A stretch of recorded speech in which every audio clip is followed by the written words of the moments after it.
Hi guys, how are you all good. तो बच्चों हम लोग ने स्टार्ट कर दी थी chapter wise NEET previous year question with solution की सीरीज़, जिसमें हमारा जो चैप्टर चल रहा है बच्चों वो है क्लास 11th का some basic principle and technique, जिसके ऑलरेडी मैं 3 वीडियो आप लोग के लिए अपलोड कर चुकी हूँ।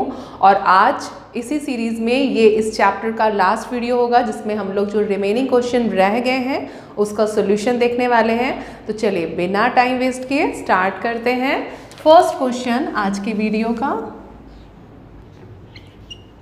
तो बच्चों ये क्वेश्चन आया हुआ है हमारा नीट 1998 में, काफ़ी पहले का है। क्या है क्वेश्चन, चलिए देखते हैं। Which one of the following orders is correct regarding the minus I effect of the substituents? तो माइनस आई इफेक्ट का करेक्ट ऑर्डर कौन सा है वो हम लोग को देखना है। तो माइनस आई इफेक्ट क्या होता है आप लोग को पता होगा। क्या करना, इलेक्ट्रॉन विड्रॉइंग नेचर, किसी से भी इलेक्ट्रॉन को विड्रॉ करने की पावर, मीन्स इलेक्ट्रोनेगेटिविटी वाली टर्म्स से हम बोल सकते हैं कि इलेक्ट्रोनेगेटिविटी में क्या होता है, शेयर पेयर को अपने टूवर्ड्स अट्रैक्ट करना।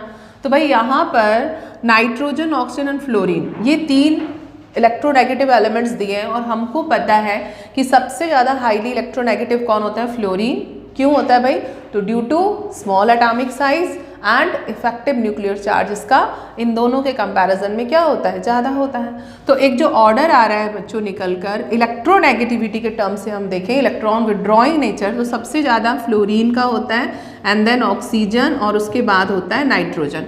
तो पहले तो ये ऑर्डर हमारे पास हमको पता होना चाहिए, फ़ोन करके याद कर लीजिए आप लोग, हमेशा ही काम आएगा।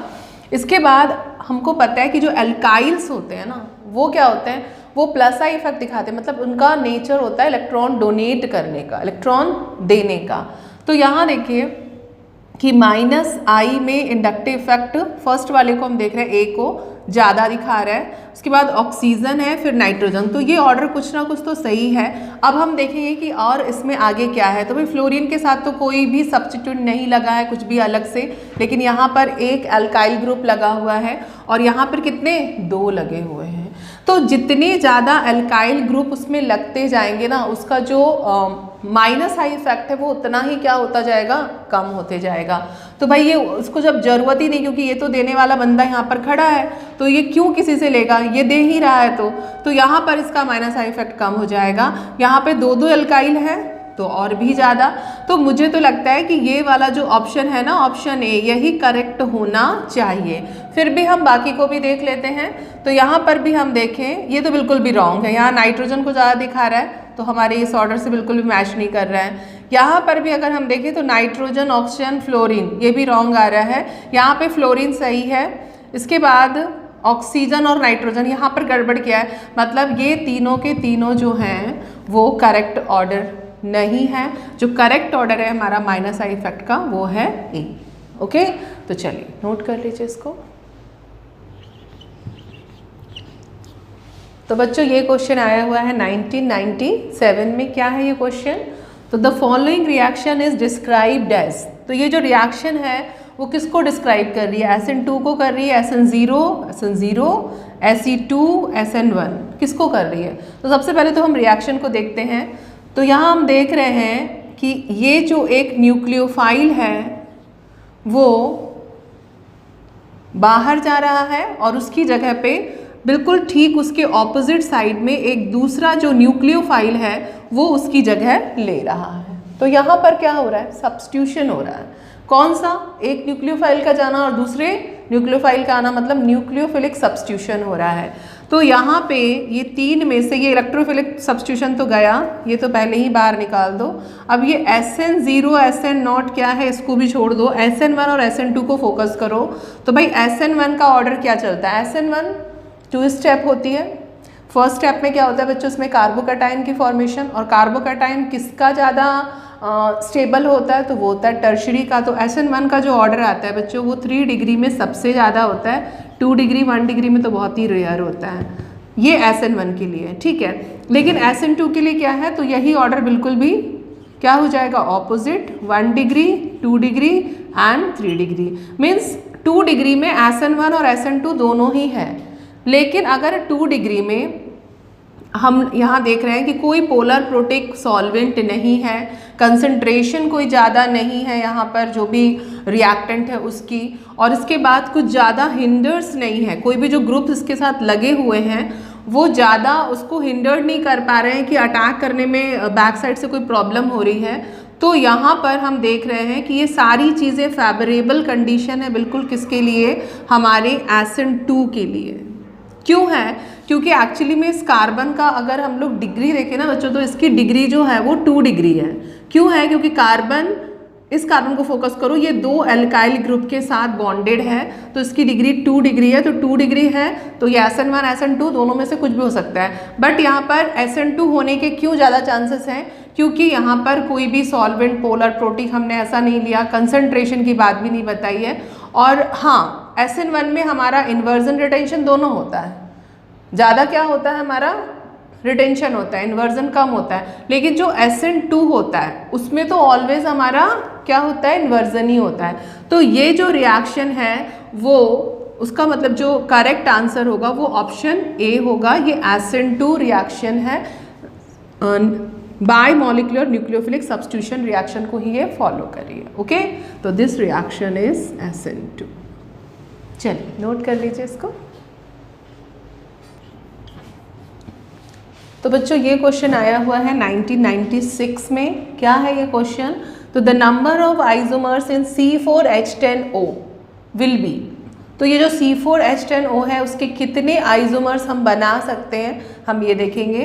तो सबसे पहले तो हमको ये पता होना चाहिए कि जो C4H10O है ये दो फंक्शनल ग्रुप्स को फॉलो कर रहे हैं। मतलब ये फंक्शनल आइसोमर्स हैं किस किस का? एक तो अपना है ईथर, और दूसरा ईथर किसके होते हैं? तो वो अल्कोहल्स होते हैं। अल्कोहल्स एंड ईथर ये आपस में आइसोमर्स होते हैं। तो सबसे पहले हम जितने भी ईथर्स बन सकते हैं इससे वो बना लेंगे, और उसके बाद जितने अल्कोहल पॉसिबल हैं वो बना लेंगे। तो सबसे पहले मैं ईथर बना लेती हूँ, CH2 CH2 CH3। कार्बन 4 आ रहे हैं बच्चों, और हाइड्रोजन कितने हैं? 10। तो 3 5 7 8 9 10। ओके, नाउ एक और बना लेती हूँ। This is methyl propyl and C2H5O C2H5। This is diethyl ether and CH3O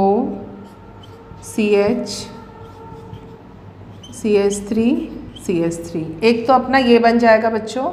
तो 3 ये बन गए हैं, और कुछ बन सकता है क्या? तो एक और हम शायद बना सकते हैं, C2H5O एंड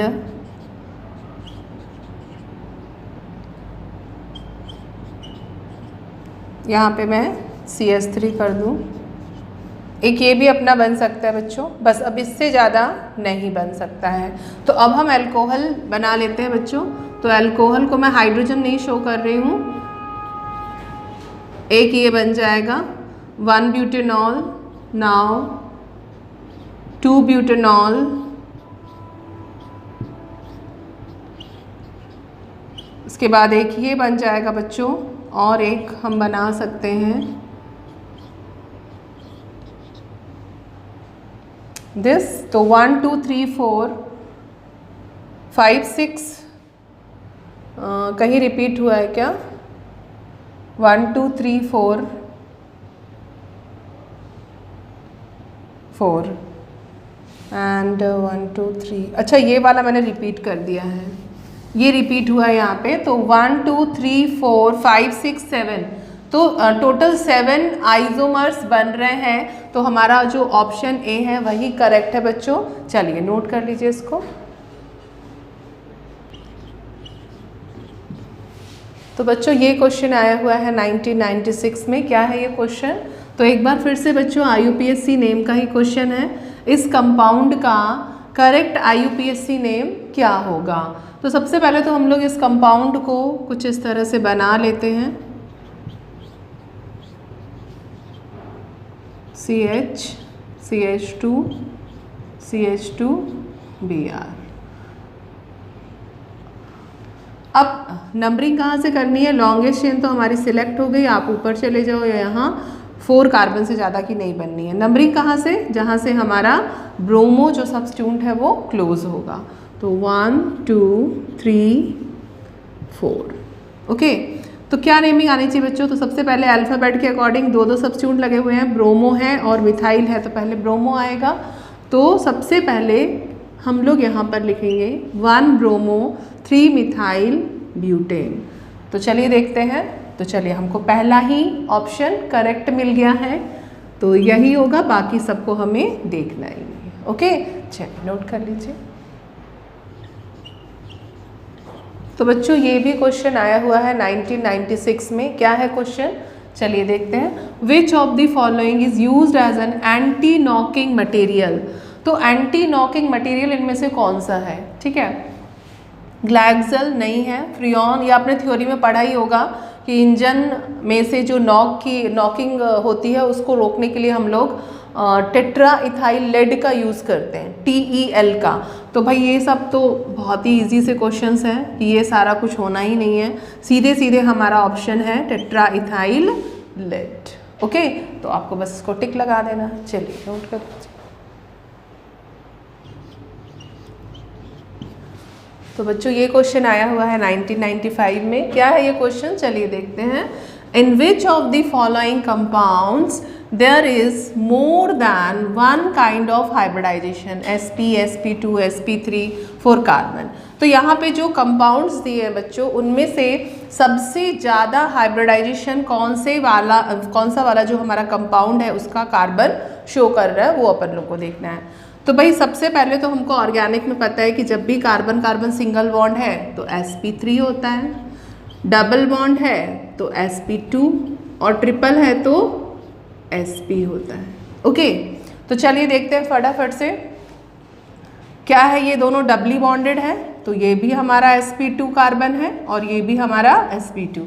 ये दोनों भी डबल बॉन्ड से बॉन्डेड है, तो all are sp2 hybridized. Okay, now next B option, तो ये तो अपना होगा नहीं क्योंकि यहाँ पे तो एक ही तरह के हो रहे हैं। ओके, नेक्स्ट में देखो कि जो 2 कार्बन है दोनों के दोनों ट्रिपली बॉन्डेड हैं, तो ये भी हमारा sp हाइब्रिडाइज्ड है और ये भी हमारा sp हाइब्रिडाइज्ड है। Now next, they all are single bonded, तो ये सारे के सारे हमारे क्या होंगे, यहाँ से यहाँ तक सारे के सारे sp3 sp3 sp3। तो भाई ये भी ऑप्शन नहीं, ये भी, अब तो यही बचा। चलिए इसको भी देख लेते हैं। तो ये है हमारा sp3 हाइब्रिडाइज्ड, सिंगल बॉन्ड से है, ऑल आर कार्बन 3 हाइड्रोजन और 1 कार्बन, सिंगल बॉन्ड से है ना। तो जितने भी सिग्मा बॉन्ड्स होते हैं, कितने सिग्मा बॉन्ड है, 4, तो 4 हैं तो एक S और P 3, तो जब भी Z की वैल्यू अपनी 4 आती है तो sp3 hybridized. Now the second carbon is doubly bonded है, तो this is sp2, this is also sp2 and this is sp3। तो भाई यहाँ पर हमको मोर नंबर ऑफ हाइब्रिडाइजेशन दिख रहे हैं कार्बन में, तो the correct option is D। Okay, चलिए नोट करिए इसको। तो बच्चों ये भी क्वेश्चन आया हुआ है 1995 में। क्या है ये क्वेश्चन, तो एक बार फिर से IUPAC नेम का ही क्वेश्चन आया है। तो बच्चों जिन भी बच्चों को IUPAC नॉमेनक्लेचर में प्रॉब्लम हो रही है तो प्लीज़ वॉच माय नॉमेनक्लेचर वाला वीडियो, आप लोग वॉच करो, आप लोग को पूरा का पूरा समझ में आ जाएगा। और अगर आप लोग को वीडियो नहीं मिल रही है तो इस वीडियो की डिस्क्रिप्शन बॉक्स में मैं उन सारे वीडियो की लिंक दे दूँगी। ओके, तो उससे आपको क्लियर हो जाएगा, क्योंकि काफ़ी सारे क्वेश्चंस आप लोग देख रहे हो कि IUPAC नॉमेनक्लेचर से आए हुए हैं। तो यहाँ देखिए बच्चों कि जो कंपाउंड हमको दिया हुआ है वहाँ पर एक फंक्शनल ग्रुप नहीं है बल्कि एक से ज़्यादा है, मीन्स पॉलीफंक्शनल ग्रुप है इसमें। तो अब हमको प्रायोरिटी चेक करनी होगी। तो हमको पता है कि सबसे ऊपर हमारा प्रायोरिटी ऑर्डर में कार्बोक्सिलिक एसिड आता है, तो हमको कोई प्रॉब्लम ही नहीं होगी। ये हमारा बन जाएगा प्रिंसिपल फंक्शनल ग्रुप और ये बन जाएगा अब हमारा सब्स्टिट्यूएंट। तो ये हो गया हमारा एमिनो, है ना, जो अमीन हमारा फंक्शनल ग्रुप था अब ये सब्स्टिट्यूएंट की तरह हो गया क्योंकि हमने प्रिंसिपल फंक्शनल ग्रुप डिसाइड कर लिया है। और क्योंकि हमारा प्रिंसिपल फंक्शनल ग्रुप जो है बच्चों वो एक्चुअली में कार्बन कंटेनिंग है, तो नंबरिंग तो अपन को यहीं से करनी है। तो हमारी जो लॉन्गेस्ट चेन होगी वो 7 कार्बन की है और 5 और 6 के बीच में डबल बॉन्ड है। तो क्या नेम आना चाहिए? तो सबसे पहले तो हम लोग सब्स्टिट्यूट की नेमिंग करते हैं। तो 3 एमिनो ये सही जा रहा है अपना, 3 एमिनो जाएगा बच्चों। उसके बाद 5 पे क्या है अपना डबल बॉन्ड और 7 की चेन है तो 5 हेप्ट या हेप्ट 5 इन भी हम कर सकते हैं। तो 5 हेप्ट इन होगा यहाँ पे, बाय मिस्टेक मैंने यहाँ पे एन कर दिया है, यहाँ पर इन है क्वेश्चन में। मैं एक बार चेक कर लेती हूँ। तो यस, क्वेश्चन में यहाँ पर इन ही है बच्चों, यहाँ पर भी इन है, सभी जगह इन ही लिखा हुआ है, मैंने एन कर दिया है,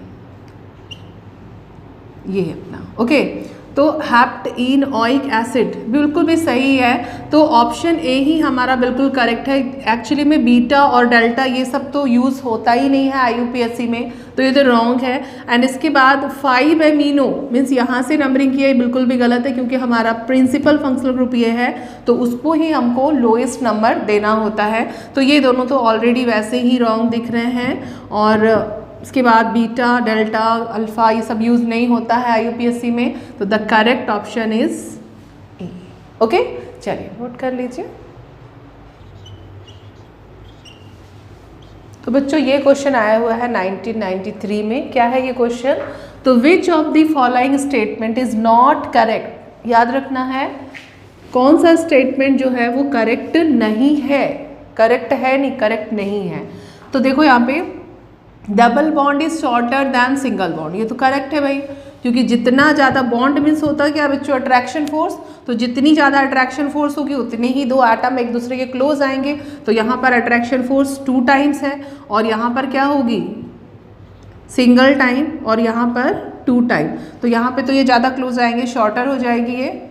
तो ये तो हमारा करेक्ट है भाई। Sigma bond is weaker than pi bond. तो केमिकल बॉन्डिंग में आप लोगों ने पढ़ा होगा कि सिग्मा बॉन्ड वीकर नहीं होते, सिग्मा बॉन्ड स्ट्रॉन्गर होते हैं दैन पाई बॉन्ड। तो ये हमारा एक रॉन्ग आ रहा है। चलो ठीक है, फिर भी हम सी भी देखेंगे। Double bond is stronger then a single. सही बात है, 2 लकड़ी को मिला के मैं आप लोग को ब्रेक करने को देती हूँ और एक सिंगल, तो आप सिंगल वाले को इजीली ब्रेक कर लोगे। तो सिंगल बॉन्ड की बॉन्ड डिसोसिएशन एंथैल्पी क्या होती है? बहुत लो होती है, क्योंकि ये काफ़ी क्या होते हैं?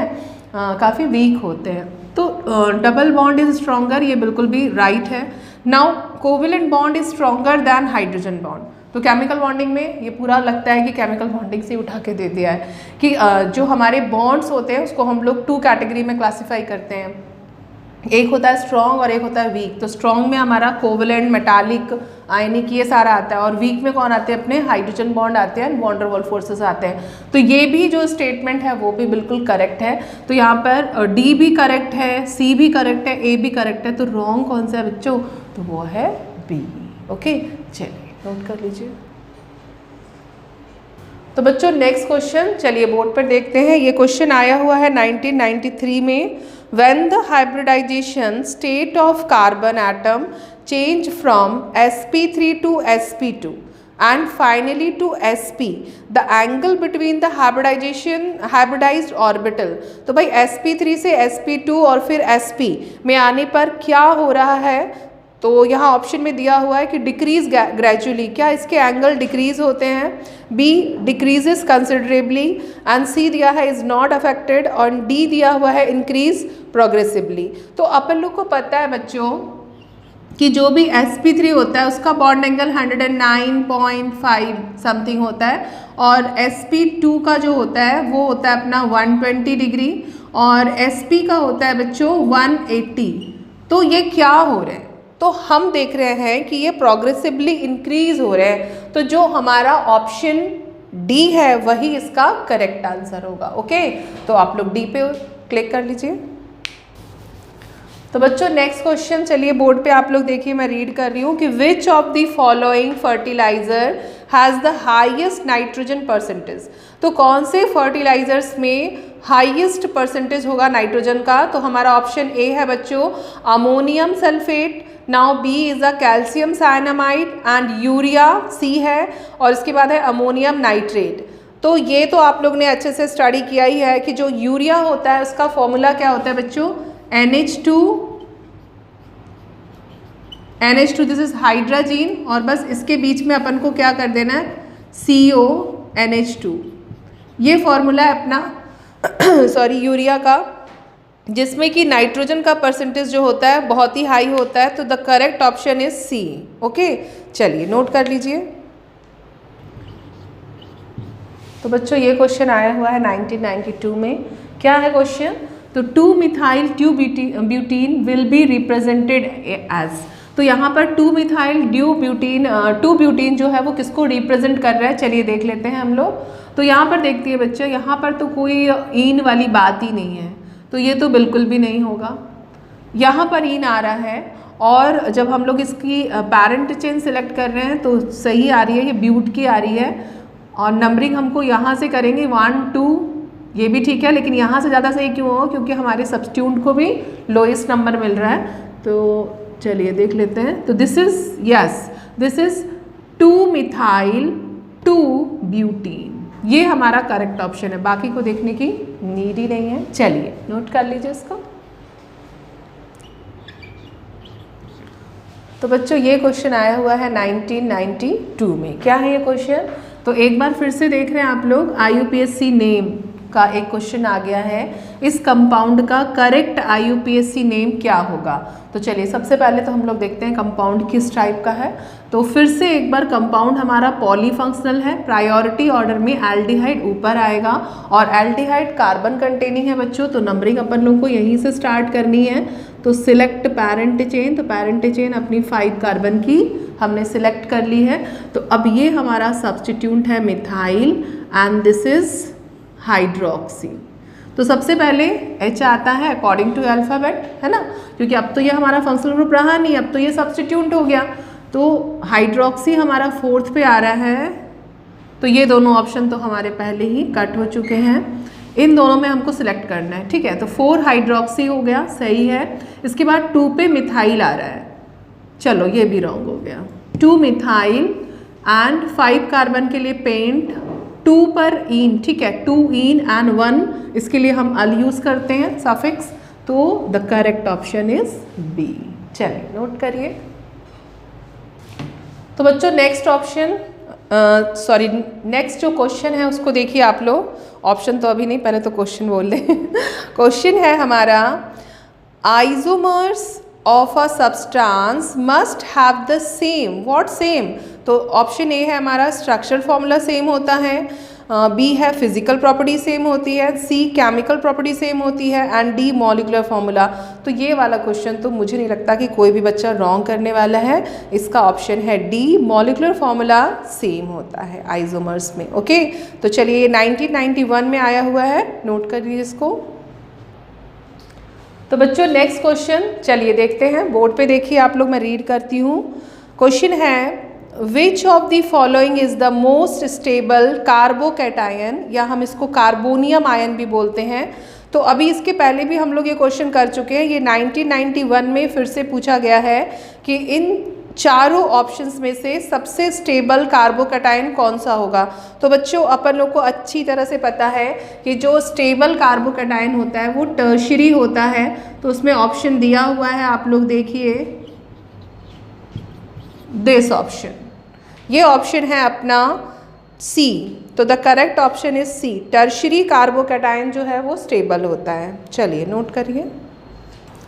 तो बच्चों नेक्स्ट क्वेश्चन चलिए बोर्ड पे देखिए आप लोग, मैं रीड करती हूँ। इन सोडियम फ्यूजन टेस्ट, जो एस्टिमेशन के लिए हम लोग यूज़ करते हैं कार्बन, नाइट्रोजन, इन सब के लिए। तो in sodium fusion test of organic compound the nitrogen of the organic compound is converted into. तो ऑर्गेनिक कंपाउंड में जो नाइट्रोजन अवेलेबल होती है उसको हम किस में कन्वर्ट करते हैं जब हम सोडियम फ्यूजन टेस्ट करते हैं। तो एक्चुअली में बच्चों ऑप्शन दिया हुआ है सोडामाइड, तो सोडामाइड में तो बिल्कुल भी नहीं करते हैं, हम लोग करते हैं इसको सोडियम साइनाइड में। तो the correct option is B, ना तो सोडियम नाइट्राइड होगा, ना सोडियम नाइट्रेट, ना sodamide. The correct option is B, sodium cyanide. तो बच्चों नेक्स्ट क्वेश्चन चलिए बोर्ड पर देखिए, मैं रीड करती हूँ। The shortest CC bond distance, the shortest CC bond distance is found in किस किस में बच्चों, तो ऑप्शन ए दिया हुआ है डायमंड, तो डायमंड हमारा sp3 हाइब्रिडाइज्ड होता है उसमें कार्बन। नाउ जो बी ऑप्शन दिया हुआ है इथेन, वो भी हमारा क्या है, बी में भी sp3 हाइब्रिडाइज्ड है, ए में भी हमारा sp3 है और बी में भी sp3 है। नाउ ऑप्शन सी जो है वो बेंजीन है, तो सी में जो बेंजीन में कार्बन लगे होते हैं वो sp2 हाइब्रिडाइज्ड होते हैं बच्चों। एंड नाउ डी है एसिटिलीन, मीन्स हम इथाइन की बात कर रहे हैं। सी ट्रिपल बॉन्ड सी, तो ट्रिपल बॉन्ड वाले में जो हमारा हाइब्रिडाइजेशन होता है बच्चों वो होता है sp2 sp। तो जो sp हाइब्रिडाइज्ड कार्बन होते हैं वो ट्रिपली बॉन्डेड होते हैं, इसलिए उनकी बॉन्ड लेंथ काफ़ी क्या होती है बच्चों, शॉर्ट होती है। तो काफ़ी शॉर्टेस्ट बॉन्ड अगर हम बोलें तो वो आएगा हमारा ऑप्शन डी, जो कि किसका है, एसिटिलीन का। तो the correct option is D. तो बच्चों नेक्स्ट क्वेश्चन, चलिए आप लोग बोर्ड पे देखिए, ये क्वेश्चन आया हुआ है 1991 में। sp3 हाइब्रिड ऑर्बिटल कंटेन्स, तो sp3 हाइब्रिड ऑर्बिटल्स में 1/4 करेक्टर होता है s का, या 1/2 होता है, या 1/3 होता है, या 2/3 होता है। तो भाई sp3 में 25% s होता है, मीन्स 1/4 जो पार्ट है या 1/4 जो है वो s करेक्टर होगा, बाकी रिमेनिंग हमारा p होगा। तो ये ऑप्शन हमारा कहाँ आ रहा है बच्चों देखने के लिए, ये ऑप्शन आ रहा है हमारा ए में, तो the correct option is a. Okay, चलिए तो बच्चों ये क्वेश्चन आया हुआ है 1991 में, बहुत बड़ा सा क्वेश्चन लग रहा है। चलिए देखते हैं क्या है। A straight chain hydrocarbon has the molecular formula C8H10। The hybridization of the carbon atom from one end of the chain to the other are respectively, सभी कार्बन के देखो यहाँ पे हाइब्रिडाइजेशन दिए हुए हैं, sp3 sp2 sp2 sp3 sp2 sp2 sp and sp। The structure formula of the hydrocarbon would be, तो इनमें से कौन सा स्ट्रक्चर फॉर्मूला जो होगा वो इस सीरीज़ को फॉलो करेगा। ये जो चल रहा है इस तरह का कि sp3 के बाद sp2 हाइब्रिडाइज कार्बन होगा, फिर sp2। चलिए स्टार्ट करते हैं फटाफट से। sp3 sp रॉन्ग, ये तो रॉन्ग हो गया क्योंकि sp3 तो ठीक था लेकिन इसके बाद sp आ गया, ट्रिपली बॉन्डेड है ना, नहीं। चलो नेक्स्ट sp3, इसके बाद फिर sp3 आ गया, तो ये भी नहीं होगा। नाउ sp3 sp ये सही जा रहा है, मीन्स sp3 sp2 जा रहा है ये, फिर sp2 sp3 ये भी सही है, उसके बाद ये sp आ गया, तो ये भी नहीं होगा क्योंकि sp3 sp2 sp2 के बाद sp3 और फिर sp2 आना चाहिए। तो यहाँ हम लोग इसको लिखते हैं, चलो ये लास्ट वाला ही शायद हमारा करेक्ट ऑप्शन हो। तो sp3 sp2 sp2 sp3 sp2 sp2 sp and sp। चलिए मिला लेते हैं, sp3 sp2 sp2 sp3 sp2 sp2 sp and sp। तो the correct option is D. Okay, तो बहुत ही इजी सा था। तो बच्चों नेक्स्ट मेथड, जो नेक्स्ट क्वेश्चन है, आज मैं ऑप्शन मेथड क्या क्या बोल रही हूँ, नेक्स्ट क्वेश्चन जो है वो आप लोग बोर्ड पे देखेंगे, मैं रीड करती हूँ। चलिए क्वेश्चन है, Kjeldahl method is used in the estimation of. तो भाई ज़ेल्डोल मेथड, डूमास मेथड, ये सारी की सारी तो हमको पता है बच्चों कि ये एस्टिमेशन किसका करती हैं, नाइट्रोजन का। तो first option is the correct option, nitrogen ही होगा इसमें। और इसके अलावा मैं एक और इन्फॉर्मेशन दे दूं कि जो हमारी ये लिविक मेथड है वो कार्बन हाइड्रोजन के एस्टिमेशन के लिए होती है, कैरियर्स जो होती है वो हेलोजन के लिए होती है। ये सब आप लोगों को एक शॉर्ट में बॉक्स बना के लिख लेना है कि ज़ेल्डोल डूमास नाइट्रोजन के लिए, जो लिविक्स मेथड होती है कार्बन हाइड्रोजन के एस्टिमेशन के लिए, और कैरियर्स जो होती है वो हेलोजन के लिए। ओके, चलिए नोट। तो बच्चों नेक्स्ट मेथड नहीं, नेक्स्ट क्वेश्चन जो है, चलिए आप लोग बोर्ड पे देखिए, मैं बोलती हूँ। तो क्वेश्चन है बच्चों, an organic compound x, molecular formula दिया हुआ है, मॉलिक्यूलर फॉर्मूला मैं यहाँ पे लिख रही हूँ, C6H हमारा दिया हुआ है क्वेश्चन में 7O2N, ये दिया हुआ है। और इसके बाद लिखा हुआ है 6 carbon atoms in a ring 2 double bond. तो रिंग है 6 कार्बन की, तो मैं जल्दी से बना लेती हूँ एक रिंग 6 कार्बन की, और उसमें 2 बॉन्ड है, डबल बॉन्डेड कार्बन है। और इसके बाद क्वेश्चन में दिया है and nitro group is substitute X, जो X है हमारा वो नाइट्रो ग्रुप है। ये कंपाउंड है अपना बन चुका है। अब ऑप्शन क्या दिया हुआ है इसमें कि ये होमोसाइक्लिक है बट नॉट एरोमेटिक। तो हाँ भाई ये होमोसाइक्लिक है क्योंकि रिंग में सिर्फ और सिर्फ कार्बन है, तो होमोसाइक्लिक तो है, लेकिन एरोमेटिक नहीं है। ये भी बिल्कुल सही है क्योंकि ऑल्टरनेट डबल सिंगल नहीं है, यहाँ पर 2 सिंगल बॉन्ड आ रहे हैं। ठीक है, तो इस वाले कंपाउंड को हम एरोमेटिक क्यों नहीं बोल रहे हैं बच्चों, क्योंकि यहाँ पे सिर्फ 2 ही पाई बॉन्ड हैं और यहाँ पर रिपीट हो जा रहा है, सिंगल बॉन्ड रिपीट कर रहा है ना। हमको क्या चाहिए था, जो भी एरोमेटिक कंपाउंड होते हैं उसमें ऑल्टरनेट डबल सिंगल होने चाहिए। तो द फर्स्ट ऑप्शन जो ऑप्शन ए है वही इसका करेक्ट ऑप्शन होना चाहिए। फिर भी मैं बाकी के भी तीनों रीड कर रही हूँ। बाकी क्या दिए हुए हैं बच्चों कि एरोमेटिक है बट नॉट अ होमोसाइक्लिक, तो एरोमेटिक तो है नहीं, तो रॉन्ग है। नाउ सी है होमोसाइक्लिक एंड एरोमेटिक, तो ये भी नहीं होगा। हेट्रोसाइक्लिक तो है ही नहीं क्योंकि ऑल आर कार्बन। ओके, तो the option A is a correct, तो टिक कर लीजिए आप लोग। तो बच्चों ये क्वेश्चन बहुत ही पहले आया हुआ है 1989 में, और क्या है ये क्वेश्चन, तो which one of the following can exhibit cis trans isomerism. तो इन चारों में से कौन सा ऐसा कंपाउंड है जो कि सिस ट्रांस आइसोमेरिज्म को शो करेगा। तो सिस ट्रांस आइसोमेरिज्म के लिए पहली जो कंडीशन होती है बच्चों वो होती है रेस्ट्रिक्टेड रोटेशन की, और रेस्ट्रिक्टेड रोटेशन के लिए डबल बॉन्ड वाले कंपाउंड को ही यहाँ पर लेना होता है हमको। वही कंपाउंड जो कि डबली बॉन्डेड होते हैं वही शो करते हैं cis trans isomerism. And then इसके बाद कंडीशन क्या होती है कि जो भी हमारा कार्बन डबली बॉन्डेड है उस ईच कार्बन के साथ, अगर मैं पर्टिकुलर इसकी बात करूं तो जो दोनों ग्रुप होंगे वो डिफरेंट होने चाहिए, सेम नहीं होने चाहिए। सपोज जैसे मैंने यहाँ पर H और Cl लगाया और ठीक उसका जो दूसरा होगा उसमें कोई एक ग्रुप भी इसको रिपीट करते हुए होना चाहिए, या तो हाइड्रोजन हो या तो Cl।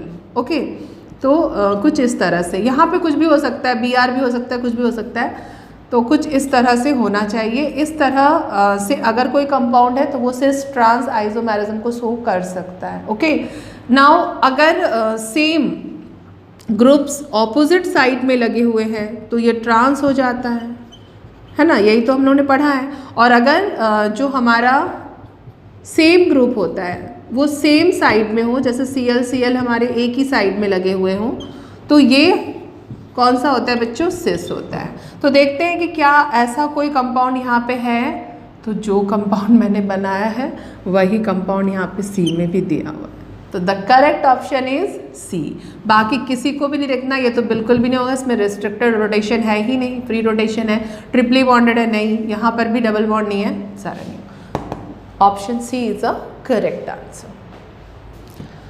तो बच्चों नेक्स्ट क्वेश्चन हमारा 1989 में आया हुआ है। चलिए देखिए आप लोग बोर्ड पे, मैं इसको रीड कर रही हूँ।